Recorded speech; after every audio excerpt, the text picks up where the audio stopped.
நேத்திக்கு நம்ம எல்லாருமே சஷ்டி விரதத்தை முடிச்சிருப்போம். நான் வடபழனி கோயிலுக்கு போயிட்டு வந்து ஒரு 7 மணி போல் தான் நான் வந்து கல்யாண சாப்பாடு வச்சு தான் சாமி கும்பிடணும்னு சொல்லியிருந்தாங்க.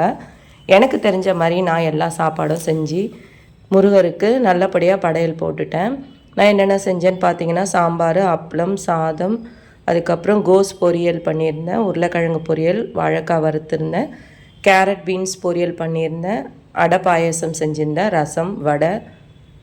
இவ்வளோ தான் என்னால் செய்ய முடிஞ்சுது. எல்லாத்தையும் நல்லபடியாக முருகருக்கு வச்சுட்டு என்னோடய விரதத்தை நல்லபடியாக நான் பூர்த்தி செஞ்சுட்டேன். நீங்கள் யாரெல்லாம் எந்தெந்த மாதிரி விரதம் எடுத்தீங்க, நேத்திக்கே விரதத்தை முடிச்சிங்களா இல்லை முந்தா நேத்திக்கு விரதத்தை முடிச்சிங்களான்றத என் கூட ஷேர் பண்ணிக்கோங்க. உங்கள் எல்லாரோட வேண்டுதலும் நிறைவேறணும்னு நானுமே முருகர்கிட்ட வேண்டிக்கிறேன்.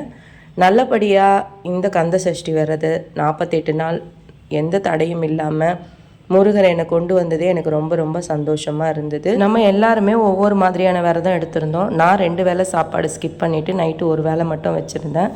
அதுலேயும் ரொம்ப கடினமான விரதம்னு பார்த்தீங்கன்னா இந்த மிளகு விரதம் 6 நாள் மட்டும் எடுக்கிறாங்க. ஆனால் சுத்தமாக சாப்பிடாமல் இருக்காங்க. அது ரொம்ப ரொம்ப கஷ்டமான ஒரு விஷயம்.